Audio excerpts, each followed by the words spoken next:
And joining me right now here on the Mark Moses Show for a Friday is my great friend Chase Bunker up there in Jacksonville. Does a great job with the radio and TV. How you doing today? Mark, it's been a great day so far. I've seen I Prevail dropped a new song. Muse dropped a new song. Nanowar of Steel, the band that I have a shirt of right now, they dropped a new song. And so it's a great Friday. It's a You great know, Friday so far. I had sports questions for you, but how dare you not bring up the terrible collaboration I saw this morning on YouTube? It is Motley Crue teaming up with Dolly Parton for a remix of Home Sweet Home. And it's one of the worst things I've ever heard. And I love them both. Love Motley Crue, love Dolly Parton.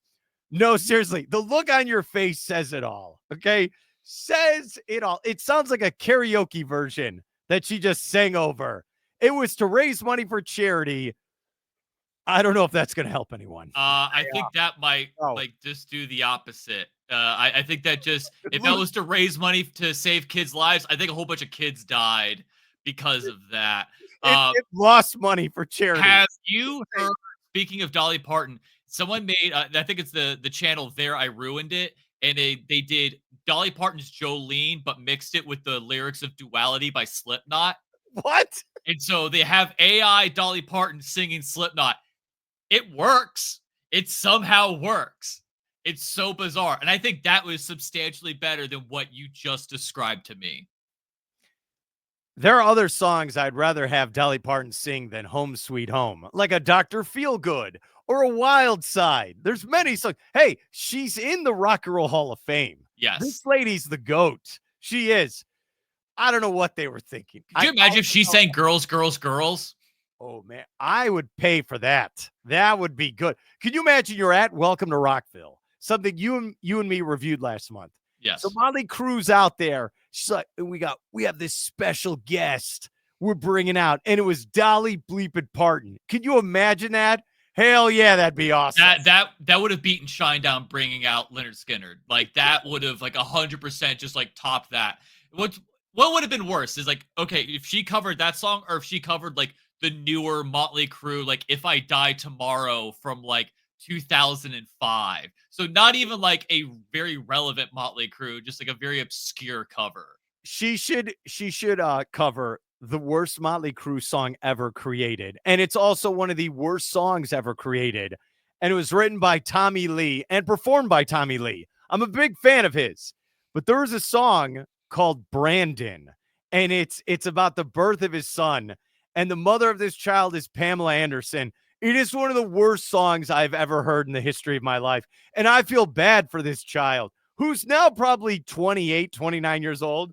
It's the worst. I haven't heard it, and I'm kind of glad that I haven't. I'm not the biggest Motley Crue fan, but if it's anything how it sounds, yeah, I'm kind of glad that I missed out on that. he gets on the piano and sings how much he loves that, and that part's sincere. It's his son. He's in love with his son, right? And he wants to write him a love letter through this song, but then also say how great of his mom is, of a lady. Oh man, it's so bad. Oh, we know that he loves her. I mean, if only there was a video or something of Tommy Lee that just shows how much he truly loved Pamela Anderson. And I think that would maybe help encapsulate that love as well. Imagine that was your parents. Oh my God. The whole country's seen it. The whole country. All right. We've gone 4 minutes. Yes. I was bringing you on today, Chase, because I have a real question. So the Tampa Rays are for sale. There are reports, and something you reported on, that there might be a group there in Jacksonville that's interested in buying the Tampa Rays. What is the latest on this story? Because all of Florida's talking about it right now. Yeah, so right now there's a investment group right now that's in what they're saying, the Rays are saying executive talks. So I don't know if the Dreamers are going to eventually get involved. That's the Orlando-based group. But right now, this group that they're talking right now consists of Patrick Zalewski, who is the CEO of Dreamfinders Homes, He lives up in Jacksonville. And also in that group is Ken Babby, who is also the owner of the Jacksonville Jumbo Shrimp, who is a minor league affiliate of the Miami Marlins. So there is still baseball there. Also, the Jacksonville Jumbo Shrimp are really good about bringing in like families and cheap tickets and like bringing crowds in for, minor league baseball. So there is at least some baseball angle here, and it's not just some guy with a lot of money. I've also heard that there's some Tampa Bay investors in that cluster as well. So it's not just all singular Jacksonville people. I know that this has caused a lot of speculation. Are the Rays going to move to Jacksonville? Which right now, I know this isn't what you asked. I'll just go ahead of future, Mark. Yes, Mark, I will answer that question for you. I don't think they're going to come to Jacksonville. It seems highly improbable, at least of right now, because the city is already financing one stadium, and that's the Stadium of the Future renovations over for Everbank Stadium. So to finance two stadiums, I think would just like really hurt the city financially. The city has a lot of land, but I don't think there's a lot of bandwidth for it. I'm trying to think of like where you could put that stadium without also having another St. Pete-esque style issue, because land-wise, Jacksonville is massive. It's the largest city land mass-wise in the continuous 48 states. So you want to try to make it centralized, but you also don't want people driving 40 minutes to try to get to it, like the Tampa fans over in St. Pete. So yeah, that's right now what we're hearing. We haven't heard the official number as of yet. I've heard 1.7 billion is the estimated value. That hasn't been confirmed. So yeah, I'm hearing few people in Jacksonville, few people in Tampa. I don't know if it's going to go through as of yet. A letter of intent has been signed, but Stu Sternberg has had a tendency to back out of deals, which is why MLB hates him, which is why the city of Tampa hates him, city of St. Pete hates him. So that's pretty much it, at least what I've heard for right now. All right, here's what's interesting. So the LA Lakers pretty much this week got sold for $10 billion. So when you say 1.7 billion, hey, that's kind of cheap. I know this is all monopoly money to everyone who's watching this, including myself. 1.7 billion, but I think also is like you're saying, you don't know the future of the franchise. Where are they playing? Do you have to, all right, 1.7 billion or two, let's say 2 billion to round it up. Then do you have to give another 2 billion to build a stadium? That's what, and where are you going to be? I don't think they're going to be in Jacksonville. I don't think Jacksonville is a baseball area. I think this is going to be interesting. I think it's Tampa or I think it's Orlando. I think those are the two options. I mean, look, dude, you're from Brevard County. You're from Central Florida.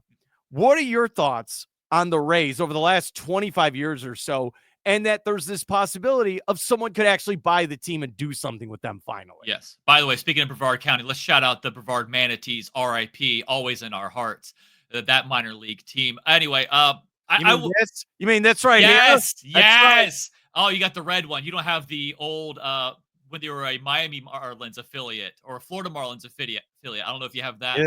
No, I've that's right here. Okay, you got that. Okay. Yeah, those were always fun. By the way, some fun side note, I talked with David Sampson when he talked about driving up to Melbourne. He hated that drive. He hated Melbourne so much. But wait. Hey, I'm the only one on this show to have the two biblical names. David Sampson? Excuse me? No. Marlins president. No, Mark Moses. Two biblical names. There's only one on this show. All right. Good. No, David's probably nice. Let's also not forget Tampa Bay Lightning legend Matthew Joseph as well. Those are we could go on and on with biblical names of sports. I do want to issue like one slight correction in that you don't think that Jacksonville is a baseball town. I will say Jacksonville does a good job of getting behind their sports teams. I know it's minor league baseball, but they still do a good job. And also I think that's the Jumbo Shrimp as well, in part doing a great job of marketing their product, as well as like making tickets cheap, having fun family events, having fun little theme nights. And so I do want to credit them on that. I think right now the two major ones are Tampa and Orlando. Those are the two major locations that are being tossed around. I think there is if I saw correctly, there was one Tampa City councilman that said if this investment group buys the team, the original deal would still stand. They would be willing to offer the original deal. So I think that's another thing that also could be coming with the team is like, hey, this also could be a markdown evaluation just because of the fact that you don't know what your home's going to be. You still have the issue of Tropicana Stadium, so you might have to lease that for a few years. You still have to build the new stadium, so that's another, at the very least, $2 billion. It's $2 billion to renovate the Everbank Stadium up here in Jacksonville. So Lord knows how much it's going to cost to build a new stadium from the ground up in Tampa or in St. Pete, wherever you choose, or even in Orlando. We're here with Chase Bunker talking Tampa Bay Rays. All right. Talking with Neil Salons, play-by-play guy for the Rays, like last week, he confirmed with me, whatever happens, they're playing at the Trop next season. They're going back there. They're going to make the renovations, the repairs. They're going to play at the Trop. I can't stress this enough. Do you feel like them playing at Steinbrenner Field, do you feel like there's a buzz in the air like, yeah, we should be in Tampa moving forward? Because I'm going to give you my thoughts. No, I thought there'd be more of this like, yeah, we got baseball here, finally. I haven't felt that. I haven't. And I know, look, you're there in Jacksonville, but do you feel like, yeah, we should be in Tampa moving forward? I think it's a tough question because this is the problem that I have with the Rays.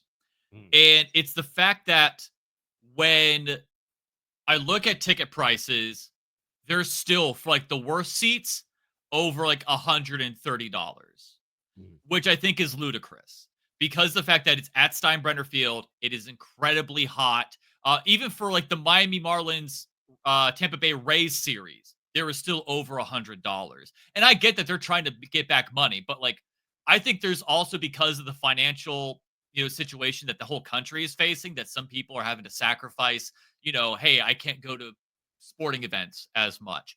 And I think when you go to Steinbrenner Field, like, it's a nice field and all, but the problem is that it's outside. It's also freaking June where it's hot. Like, that's where the Trop is significantly better because it has AC. We don't have to deal with this as much. And so I think for some, they don't want to deal with the heat in Florida. And also for others, like, the ticket prices are too high considering like the capacity, and well, not the capacity, but considering the economy. Like, I don't understand the Rays, how they finished last year and justify their ticket prices for this year. And I think I saw somewhere, and I wish I could have it confirmed, that like they had like a top 10 most expensive opening day ticket. It's like, really? You were dog crap last year and you think you're worthy of that? I think that's a bit self-inflicted on Rays ownership. But it's funny. They're like a game out of the Yankees Yes. going into the weekend. They're good now. They're a Disney movie every year. They just think of it this way. They have no stadium.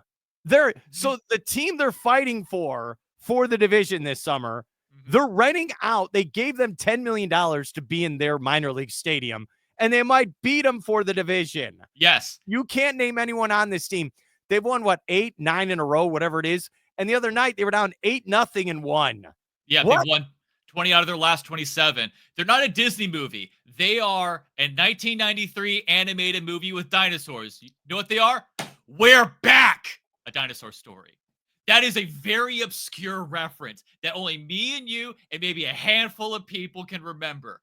I thought you were going to say like Fern Gully or something, but no, you're going with that one. I'm going with that obscure one, not Fern Gully. That's cartoon Avatar. Oh, is that too mainstream for your references? Yes. That's what it is. Yeah. I say this every year. The Rays, I don't know how they do it. They have no money. Like you said, we don't even know where they're going to play next year. They can never keep anyone. Nope. Hell, their best prospect in the last 20 years is going to be in some prison now. I'm sorry to say that. Like, what the hell is going on? And they keep competing every single year. And the Yankees, endless money being spent, best players, and the Rays are right there. Well, that's the funny thing is that like that whole Wander Franco situation, aka Wood Chipper Jones, like if that would normally set a franchise back at least 5 years. That like your number one prospect, like that was the sign that they were committing, was like him and then re-signing Rosarena. And then all of a sudden, like, hey, he's gone. Everybody's hurt. They trade away Rosarena. They get all these prospects back. And now this, like they're good again. Ryan Pepio out of the Tyler Glasnow deal. He's dealing. Now that's starting to look like, hey, the Rays won that deal. And so that's I think the one fear that Rays fans have right now is that if you bring in this new ownership, what's going to happen to the front office? And I think if they are listening right now, Hey, or if you think you should, like you come in, and I get that you want to make your own imprint, you keep these people because it's not their fault with what's happening with the franchise. It's just ownership doesn't want to spend money. If you're willing to spend money, this team can go places and be threatening for decades. yeah, they imagine you're that front office. You have no money. Then someone shows up. All right, here's money. You wouldn't know what to do. It'd be like you and me. No, I'm laughing. It'd be like you and me. Hey, Chase, we're not going to pay you $300,000 a year. You'd turn into a supervillain. You'd have 3 cars. You'd be taking these trips. You wouldn't know how to act at first. You'd have to adjust. You'd have to learn. It's going to be like those movies where like the guy from the small town becomes the rock star, and then everybody else leaves him because he got too rock star. Then he has to come back down to town and find that old love that he had years and years ago, who was always by his side. And then she teaches him the true meaning of life and love and happiness. It won't be my version. It won't be like that. No, it's not gonna be Sweet Home Alabama 2. No, I crash and burn at the end. That's what's gonna happen. There's no redemption story. It ends horribly for me. We're here at Chase Bunker. All right. I don't believe in the Orlando Dreamers because, and I give them credit for trying. But my thing is, we have 2 teams in the state of Florida that can't get fans in the stands. And they've been around since the 90s. We don't need a third one. We don't need a third franchise struggling. 2 is enough. I feel like if you are Orlando, your best bet is to steal the Rays. I think that's what you need to do. You need to make it so they play there in Central Florida. We've talked about this. They should be the Florida Rays. And then you get people from Daytona, Melbourne, and then you get people from Lakeland, maybe Tampa, and they converge on Orlando Kissimmee. That's the best case scenario. Yeah, and I even pitched that idea. I wrote an article for ESPN 580 years ago, RIP 580, like about how they should move the team to Orlando. And I even held a sign up. Like I went to one Rays game and I held a sign that says "Move the team to Orlando." That was a day, I'll tell you that much. I could tell you some things. Like I will say this: when I took that sign there, I didn't get kicked out, but I noticed that my section had a lot more security than all the other sections. So I will say that. Yeah, I think it makes the most sense. Like Orlando as a centralized location, you bring in the Melbourne Daytona market. Heck, you could even bring in the Vero market if you wanted to, but like it makes more sense. Like the problem with the Rays has always been just the stadium location. Like Tampa traffic was bad. Now it's gotten even worse throughout the years. But then to go onto 275, take that bridge to St. Pete, you're already looking at least a 40-minute drive, no matter where you are in Tampa. And it's difficult to access. And so if the one thing that we kept saying is your stadium problems lie with your location. If you bring it to a more centralized location, if you bring it even just inland Tampa, you'll bring in more people. And for some reason, they wanted to stick with St. Pete before they axed that deal as well. So I think if you're going to do a shift as a whole, just bring it to Orlando. It'll be an hour and a half away. Traffic's going to be bad no matter what, Tampa fans. At least be traffic in a different direction. And so I think that logically makes a lot more sense. I'm thinking of what are some of the worst traffic situations in the state of Florida. All right, I've been to Miami on a Saturday night, 95 trying to get to downtown Miami. Not good. Not good. I still think 4 going west and you go by Disney World and then you hit that Wesley Chapel. Is that what it's called? Yeah.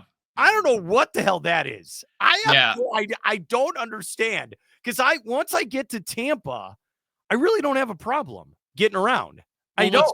Yeah. Well, what's funny is that like 75 near I-4, like that, just if you put a circle just around that area. So if you go south toward like Apollo Beach, like that can get trafficy as well because that whole community is just booming. And even just like a few like miles north where like Fowler, Temple Terrace, like traffic is just building up over there. And so at least with like the I-4 Ultimate project that alleviated some of the traffic issues over in Orlando, but they just need to extend it just past Disney just to help speed up that process. Because once you reach that Sand Lake area, you're just reaching the theme park area in general. It is, ugh, I don't miss that. Every time I come into town and I have to deal with it, I'm like, yeah, don't miss you. You so sound like a radio anchor guy because you Oh, yeah. are. I can Oh, hear yeah. it in your voice. I really Oh, yeah. can. All right. Yeah, the Rays are probably going to win the division with no home stadium. That's Nope. going to happen. All right. Giving hope to all the little guys out there. It's exactly what it is. Okay. Chase, on a Friday, who's going to win game 7 in the NBA Finals? Give me your gut reaction for Sunday. It's I've been saying OKC, and I don't want to back out of it now. I feel like last night was just an anomaly. I still believe in OKC, but then you're just gonna have Tyrese Halliburton with like zero point 0.8 seconds left, just gonna like shoot a shot similar to like what Jokic normally does, where he's just gonna heave it and it's just gonna go in and fairy tales happen. But like I think realistically, I'm riding with OKC. Would you put money on it? Oh God, no. Oh, this whole series has just been a betting nightmare because it just seems like, oh, hey, this team's gonna win. Oh, hey, like no lead is safe. I wouldn't feel comfortable betting on anything in general. Like the only thing I'd bet on is at least like, oh, is Shea Gilgeous-Alexander gonna get over 10 points? All right, that seems like a comfortable bet. Anything else? Don't trust it. No. After game 5, I'm like, all right, Thunder up 3-2. They're probably, and my pick was Thunder in 6. I'm like, all right, we're going to get a game last night. It'll be close. I wouldn't be shocked if Indiana wins a close game. I did not see Indiana up 22 points at halftime. That was not part of the, dude, it was 34-33. And then the Pacers went on a 30-9 run to end that. 22-point lead. It was over. It was over. So you are taking the Thunder. Is this correct in game 7? Yes, I'm taking Thunder. But would you be shocked if Indiana won the game? I wouldn't. I would be shocked if Indiana won and it was like by 10. Like that's what I would be shocked because like if you were to tell me, yeah, by the way, Tyrese Halliburton's going to hit a game-winning jumper to win the whole thing, I'd be like, yeah, I believe it. With how these playoffs have been happening, what he's been doing, yeah, I would absolutely believe it. If Indy wins by double digits, that would be more surprising. I think game 1 happened June 6th. Today is June 20th. Game 7 will be June 22nd. Is this the longest series you've ever seen before on the calendar? You know, I can't help but think that Adam Silver is just always listening.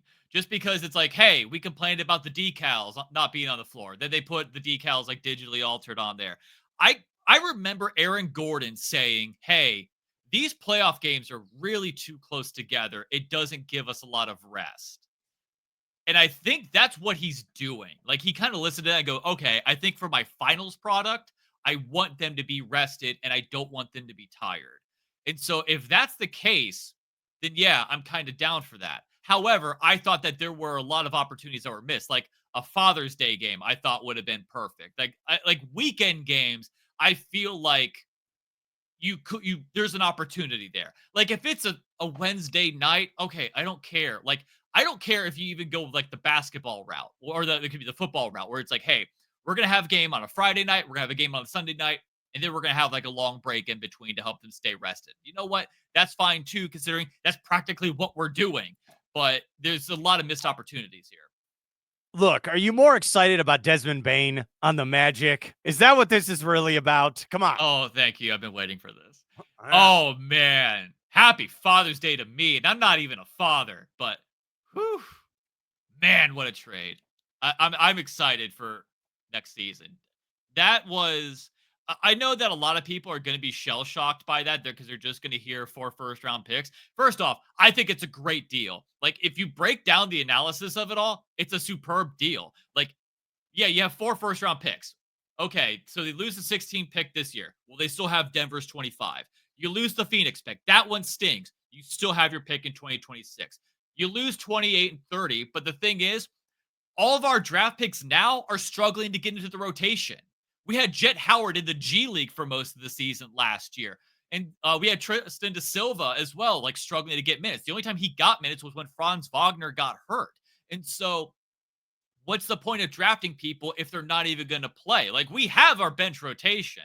So there's no point in us getting that. Also, you dump the KCP contract. Like, you, after 1 year, you had to get rid of that. The one thing that stung, and I know this is like from a playmaking standpoint, he wasn't the greatest, but losing your heart and soul of your team and Cole Anthony, I think that's the part that's going to sting the most. I don't know why they got rid of Cole Anthony. I think it may have been just to keep the salaries, to keep the money aligned, but that's the one that stings the most because now you're going to have a new leader in the clubhouse. You had someone establish the culture, and so that's going to have to be now a Suggs thing. That's going to have to be maybe a Paolo thing. Maybe Paolo's going to have to now set that precedent. But it's a great trade, and like anybody else who's just be like, oh, they gave up 4 first-round picks. It's like, okay, yes and no. Like, this doesn't matter. They have their squad. There's no point in drafting anymore. They're not building. They're built. They just now need to win. And so I love the trade, and I'm glad that they executed it as well. This wasn't anything that, like, Magic fans kept complaining, we need to make a deal. We need to make a deal. And they never made any deals at the deadline. Now they did. They now made the perfect deal for them. And they didn't have to give up much because if you had to get Darius Garland or Anthony Simons, like, you would have to give up somebody big. They didn't get rid of any of their core. And that's why I love it. He is on record. He approves of the trade. This is very key with Chase Bunker. All right, so your starting 5 is pretty much, in theory, you're going Franz, Paolo, Wendell Carter Jr.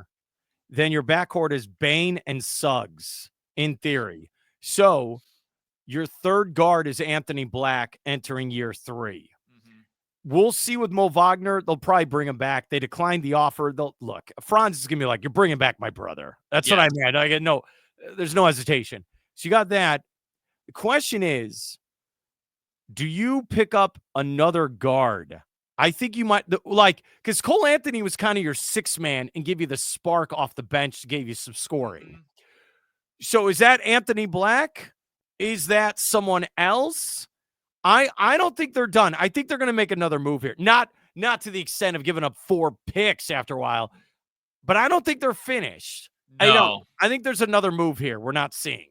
I think there's another move here. I wouldn't be surprised if they try to make another move back at Corey Joseph. He finished the season kind of strong just to bring back a familiar face. I don't know what he would sign for. I wouldn't be surprised as well if they trade a 2nd-round pick because they just love trading those for a team for like cash considerations and get somebody a little bit later. I think that they will make a move on somebody. There's a lot of people are speculating, hey, maybe they might go and get Walter Clayton Jr., but he even still, like, he's not really like a point guard as much as he's just like a pure shooting guard. But that's still not going to be the issue. Dude, there's no way he's going to be there at 25. No way. He'll be off the board by then. He will. I'm kind of excited. Cole Anthony. Like, I'm sad. I liked Cole Anthony. I always loved talking to him. I rooted for him, but I'm kind of excited for him. Maybe he'll get more minutes on Memphis and get a chance to play more. Maybe that's what he needed. Change of scenery. Okay. You've given your thoughts on the Rays, Dolly Parton. Let's see, the NBA Finals and Desmond Bane. Did you like the jersey, the logo, and all that stuff? It's grown on me. Like, before, I was like, I don't know, the font's a little weird. Like, what's funny is the one that people hated was the one that I liked, which was like the black and blue one. But like, the more I look at it, the more I'm like, okay, I can kind of get behind this more and more. Like, this wasn't like the Buccaneers digital clock uniforms. I was just like, oh, this is just gross. Like, this is at least like a little bit of like a modern retro style look, if that makes any sense. I like the logo. I like using the star as the A. I thought that that's what they've always should have like stuck with. The Magic just always, for some reason, had like the cleanest, like retro style jerseys, like the cleanest uniforms in the 90s. And I feel like everyone's like, oh, this was an aesthetic. And now they've just been like, yeah, like, we need to go back into this type, like this style. Yeah. The one for the viewing audience, that one in the middle with the black and blue. That's the one I kind of like the most.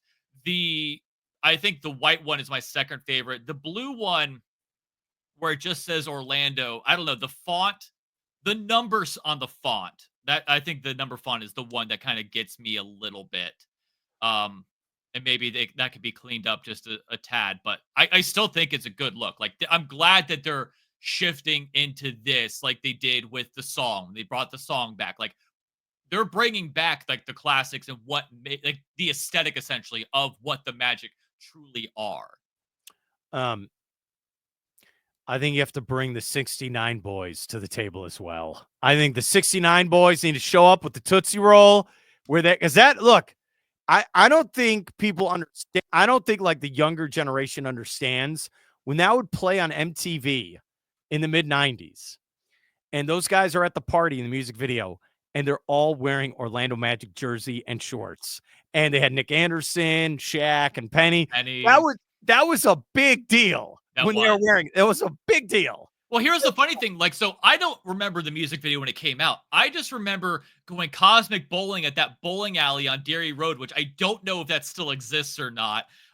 They played that music video. I'm like, oh, wow. I didn't know that this was a thing. And like, I guess when I was a younger fan, I truly didn't understand the whole aesthetic of the Orlando Magic, how like everybody had like a Shaq jersey. A lot of people had a Penny jersey. And there was Lil Penny with Chris Rock voicing Lil Penny. Like the Magic were a vibe in the 90s, and I'm glad that they're bringing this back. As Lil Penny would say, you can't guard me. The Secret Service can't guard me. One of my favorite lines of all time. All right. So cold. So cold.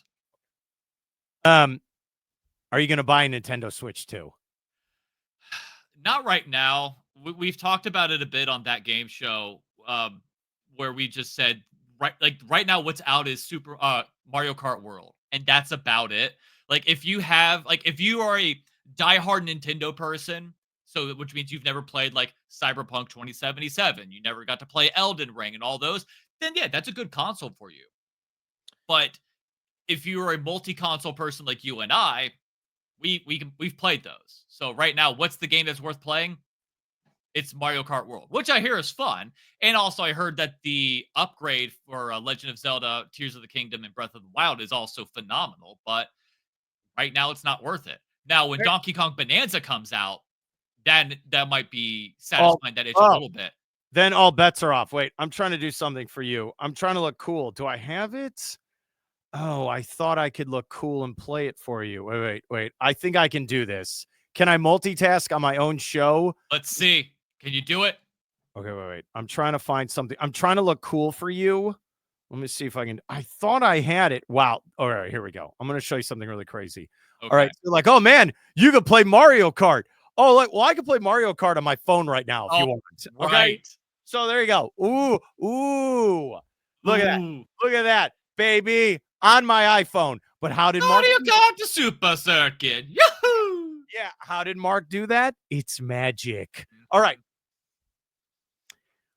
I got Game Pass again for the first time in about 3 years on my Xbox.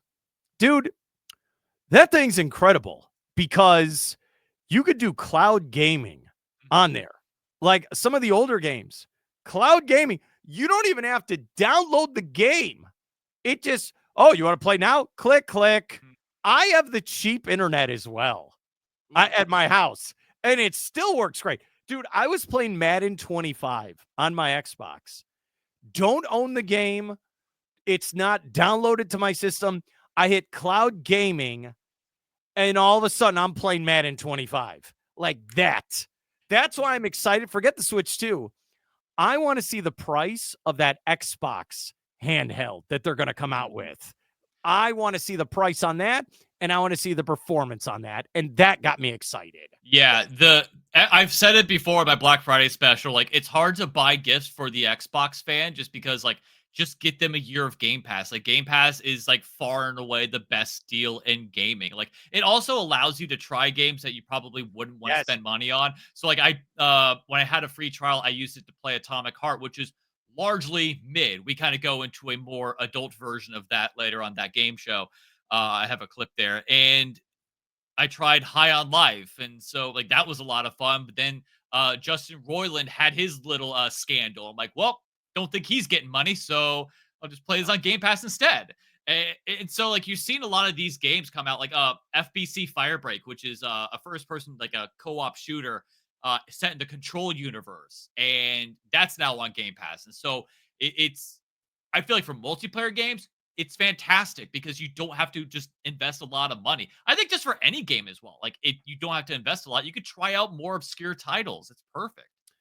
The game I got Game Pass for that's been a complete disappointment for me Mhm. is Indiana Jones and the Great Circle. No, don't say Yeah, that. terrible. Oh, Okay, it looks great. It's indie. It's Harrison Ford, but it's not. It plays like an old Xbox 360 first-person shooter, and you could tell they wanted it to be a VR game. I'm doing this motion like it's VR, and then it's not. It's just, and the gameplay's not. It's you know what it is. I'm gonna give you an old school term, Mr. Chase. It's a rental. That's what it is. A rent, like we're at Blockbusters, and you should rent it for the weekend. That's what it's like. I miss those days I know. of like going to Blockbuster, looking at a game. It's like, oh, what's this game? Oh, Indigo Prophecy. Okay, I'll try this out for the weekend. Oh, I'll try Mace Griffin Bounty Hunter, voiced by Henry Rollins. Sure, I'll try this game out. Can we play a new game with Chase moving forward? Is this an obscure video game Chase plays, or is this an obscure rock band that Chase listens to? Right? That's what it would be. Because I don't know if I know the answers. I don't know. But when I was younger, and a lot of my high school classmates can attest to this, I did go very contrarian. And so, like, I wouldn't say that, like, my favorite band was, like, Metallica. Like, obviously, I said, like, my favorite band was Finger 11. And because I genuinely liked it, but also I liked skewing away from the norm. And so, like, I played Call of Duty up until the point where it got way too popular and mainstream. And then I'm like, all right, let's go take a look at all these other shooters, because during that PlayStation 2, Xbox era, like everybody just made shooters. Like there's just so many obscure ones where just like, all right, I'll try this. And then a lot of them were really good. But the problem was just like the the the pool was just so muddy because everybody's just churning out all these shooters. And so you're just like, how do I keep up? You're literally that meme of, oh, I can't hold all these games. All right. Very Catranium needs to be a band name, what you just said. Yes. And then what did you say right after? Skewered? Very good skewered? What did you? Yes. You're the man. You're the man. How can we check out your podcast, the video game one, your news stuff? The floor is yours, buddy. All right.